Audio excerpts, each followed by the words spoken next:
2, 1.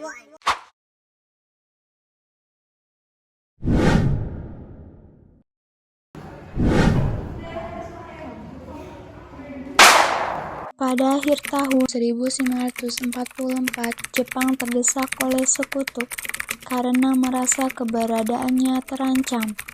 Maka Jepang memberikan janji kemerdekaan kepada Indonesia.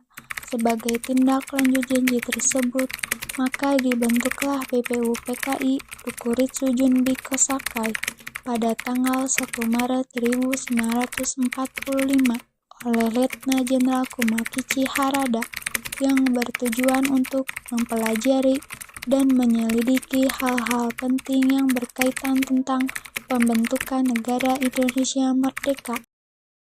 Dr. Rajiman Widyodiningrat dilantik sebagai ketua dan wakilnya adalah Ichibana Seo Jepang dan Sueroso Indonesia. BPU PKI pun mengadakan sidang pertama pada tanggal 29 Mei 1 Juni 1945 dengan agenda merumuskan dasar negara Indonesia merdeka.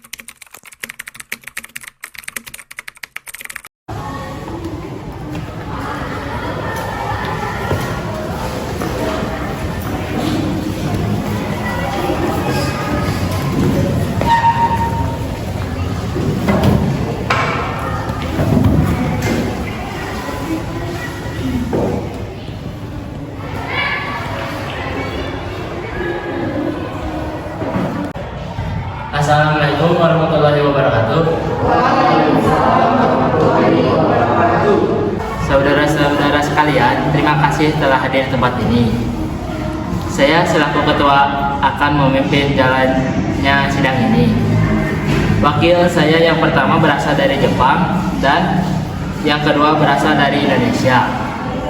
Saudara-saudara sekalian, kita berkumpul dalam gedung ini dalam rangka merumuskan sebuah gagasan untuk membangun sebuah negara.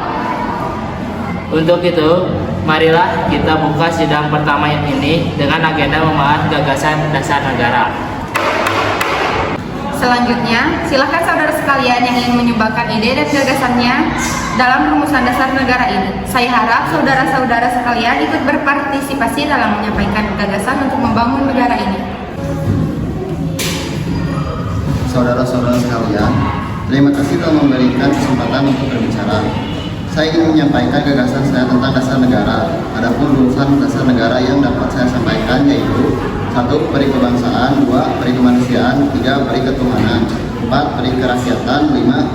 Kesejahteraan rakyat. Mengapa saya mengatakan seperti ini? Itu karena fondasi dasar negara adalah di mana bangsa kita ini peduli kepada sesama yang mencerminkan sikap kemanusiaan. Sikap bangsa kita yang memegang teguh toleransi dalam beragama, dan hal ini merupakan cerminan dari peri ketuhanan dan juga rakyat. Kita merupakan rakyat yang suka kebersamaan, sehingga hal ini dapat mewujudkan kesejahteraan rakyat. Mungkin ada usulan lain? Saya rasa tidak ada usulan lagi. Baiklah, sidang ini saya tutup dan dilanjutkan esok hari.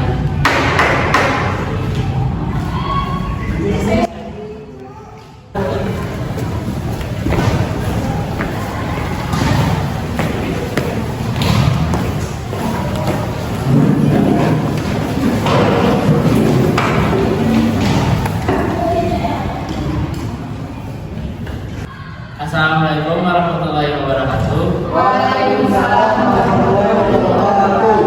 Baiklah, hari ini kita akan melanjutkan sidang yang kedua. Selanjutnya, silakan kepada anggota yang lain untuk menyampaikan gagasannya.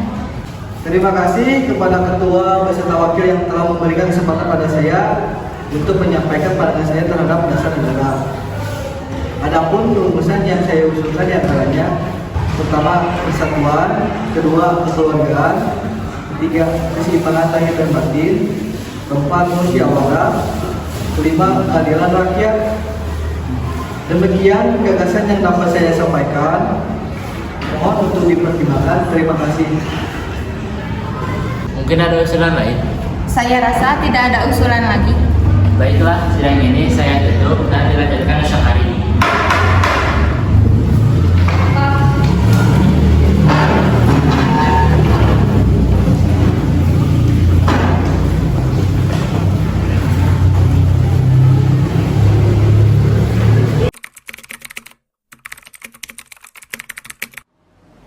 Assalamualaikum warahmatullahi wabarakatuh.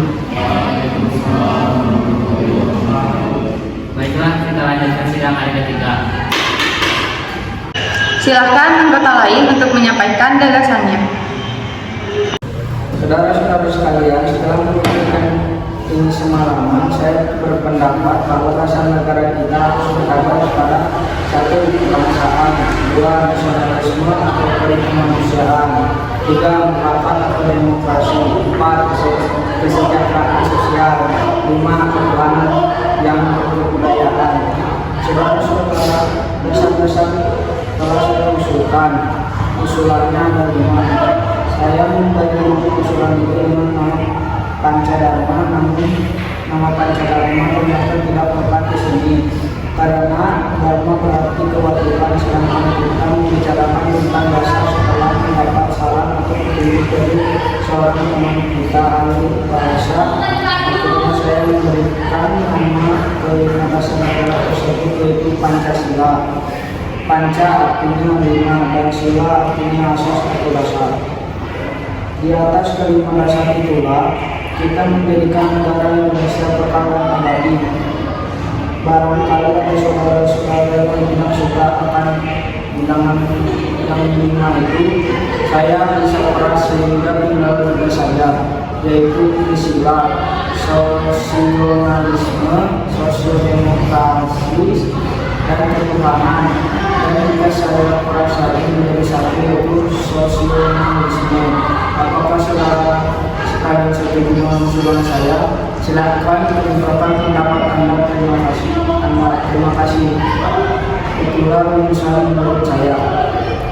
Bagaimana Pak Ketua? Apakah usulan Pancasila atau Trisila dapat diterima? Baiklah, silakan kepada hadirin anggota sidang untuk menyampaikan pendapat tentang usulan nama Pancasila yang diusulkan oleh Pak Ian Suparno.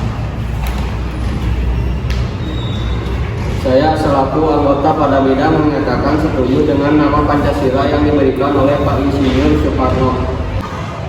Baiklah, ternyata para anggota sepakat untuk menyetujui pemberian nama dasar negara yang disampaikan oleh Pak Ian Suparno, yaitu Pancasila. Saya rasa usulan nama yang diberikan Pak Suparno ada benarnya. Hadirin, ada beberapa yang akan disampaikan oleh wakil dari Jepang. Silakan Mr. Iqbal Nasai. Selamat siang hadirin, saya menyaksikan jalannya sidang dari awal hingga akhir dan menyimak beberapa usulan yang telah disampaikan oleh para anggota sidang. Saya hanya ingin menyampaikan setuju dengan usulan tersebut yang selanjutnya akan dipertegas oleh ketua sidang. Hanya itu saja yang dapat saya sampaikan. Terima kasih. Terima kasih kepada Mr. Iqbal Nasai yang telah menyampaikan sambutan sebagai perwakilan dari Jepang. Saudara-saudara sekalian, tadi kita sudah menyimak bagaimana pandangan terhadap dasar negara yang telah disampaikan Mr. Moyami, J.S. Kuomo, dan Ian Suparno. Nama dasar negara pun telah kita sepakati, yaitu Pancasila. Namun mengenai rumusan resmi dasar negara Pancasila tersebut akan dibahas lebih lanjut oleh Panitia 9. Dengan demikian, sidang pertama BPUPKI dengan agenda rumusan dasar negara berakhir sampai sini.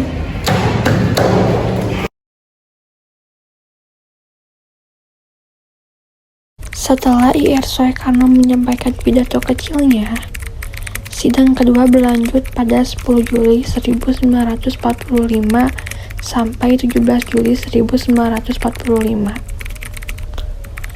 Sidang kedua BPUPKI setelah dibuka oleh ketua yaitu Dr. Rajiman Wedjodiningrat, dilanjutkan penambahan anggota baru yaitu Abdul Fattah Hasan, R. Asikin Nathan Tegara, Soeharjo Hamjo, Miss Abdul Kafar.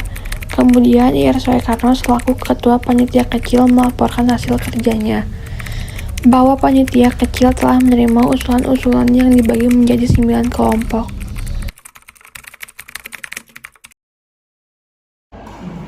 Assalamualaikum warahmatullahi wabarakatuh. Waalaikumsalam warahmatullahi wabarakatuh. Selamat pagi. Salam sejahtera bagi kita semua.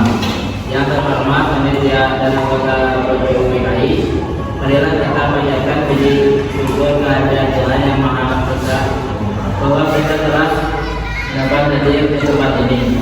Tanpa halangan sesuatu apapun, saya selaku ketua mengucapkan terima kasih yang sebesar-besarnya atas kehadiran tuan-tuan sekalian.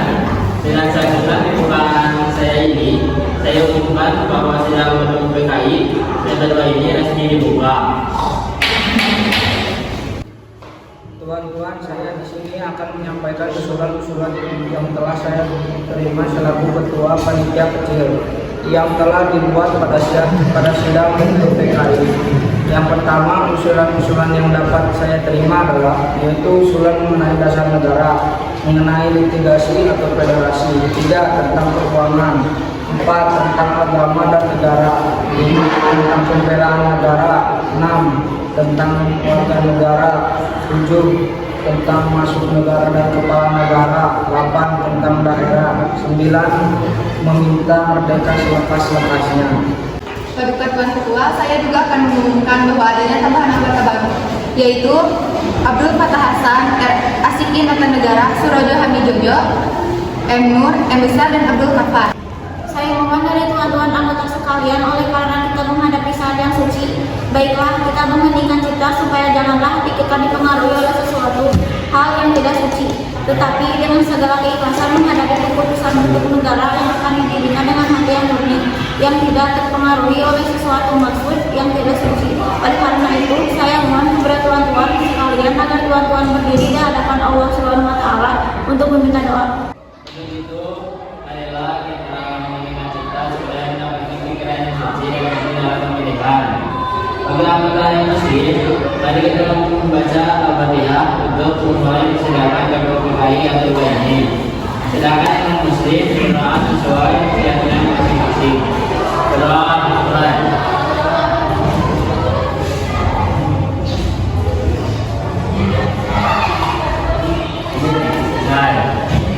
Kita mulai pemungutan suara ini dengan cara voting. Mengapa harus dengan cara voting? Mengapa tidak dengan musyawarah mufakat saja? Karena dengan voting kita bisa memutuskan masalah dengan adil, kita juga dapat menghemat waktu. Marilah tuan-tuan kita akan mulai voting untuk menentukan satu negara. Sesudah itu dilakukan pemungutan suara. Tuan Ketua, kami sudah mengetahui bahwa ada 64 sistem. Yang memilih Republik ada 55 sistem, kerajaan 6, lain-lain 2, dan langsung 1. Saya ucapkan terima kasih atas pekerja komisi anggota sekalian yang sudah mendengar bahwa telah dipilih oleh sidang Dokuritsu Jundi Kosaka yang dikeluarkan ini, yang melahirkan 64 sistem yang ada 55 republik, 6 kerajaan, 1 Bangkok, dan 2 lain-lain. Jadi semuanya ada 64, sudah ada ketetapan dalam waktu ini. Nanti kita membuat laporan yang sejelas-jelasnya. Keputusan panitia untuk Republik sudah benar. Republik yang dipilih dengan suara terbanyak. Sekarang saya minta istirahat. Semangat nasionalisme dan patriotisme terlihat sangat nyata dalam perbincangan dalam sidang KPU PKI tanggal 10 dan 11 Juli 1945. Maka apabila bangsa Indonesia pada masa kini mempunyai keinginan, kehendak, dan kemauan dan menjunjung tinggi apa yang diangan-angankan, hendaklah sanggup pula mengakui bahwa tanah Melayu itu sebagai dari tanah air kita. Tanah Papua itu sumber kekayaan kita, janganlah sumber kekayaan yang diwariskan oleh nenek moyang hilang dengan sia-sia. Oleh karena itu saya setuju bahwa dalam menentukan batas wilayah tanah air kita, hendaklah kita berpikir dengan sebaik-baiknya. Janganlah didasarkan pada soal apakah kita sanggup atau tidak sanggup, tetapi apakah akan timbul kesanggupan akan merdeka atau tidak. Soal lain pula berhubung dengan tanah Papua, memang hal ini dalam ilmu pengetahuan etnologi bahasa geografi ada yang menyebutkan bahwa Pulau Papua tidak masuk tanah Indonesia. Ada orang lain yang mengatakan bahwa seluruh Papua masuk Indonesia. Perkataan Indonesia dibuat oleh orang yang pernah mengatakan bahwa Indonesia memiliki bukti daerah Himalaya dan Polinesia. Jadi dengan berdirinya pada waktu perkataan Indonesia, lahir dimaksudkan bahwa tanah Papua masuk ke dalam daerah Indonesia. Dalam ilmu strategi, alangkah terbesar bagi kedua-duanya untuk menjaga sisi masing-masing. Artinya, kalau kita melihat batas, kita disindur ke Pulau Timur. Saya setuju sekali dengan anggota yang terhormat Mohyamin, yaitu agar pulau itu dimasukkan ke dalam ilmuwan kita. Jika peperangan sudah berakhir dan kemenangan telah tercapai, kita dapat mengapa aturan-aturan itu menjadi aturan-aturan yang sesuai dengan keadaan zaman pada waktu itu. Dengan permintaan Indonesia, merdeka ialah seruan Indonesia Belanda dahulu. Jikalau kemenangan akhir tercapai dan permintaan yang nyata dari Malaya Selatan Borneo Utara bahwa rakyat di situ merasa juga ingin masuk dalam lingkungan kita, dengan senang hati mereka akan kita terima sebagai bangsa kita di dalam Indonesia merdeka. Bagaimana jikalau kita mendapat Malaya? Ya, kita juga harus menambah Borneo Utara supaya masuk ke wilayah Indonesia. Saya akan menambah Papua supaya masuk ke dalam wilayah Indonesia.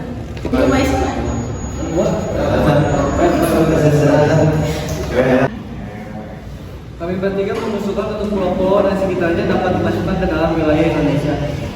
Paduka Tuan Ketua, Undang-Undang Dasar Negara dimanapun tidak dapat dimengerti sungguh-sungguh. Maksudnya, Undang-Undang Dasar Negara dari suatu negara yang kita harus mempelajari juga bagaimana terjadinya teks itu, harus diketahui keterangan-keterangannya, dan juga harus diketahui dalam suasana apa teks itu dibuat.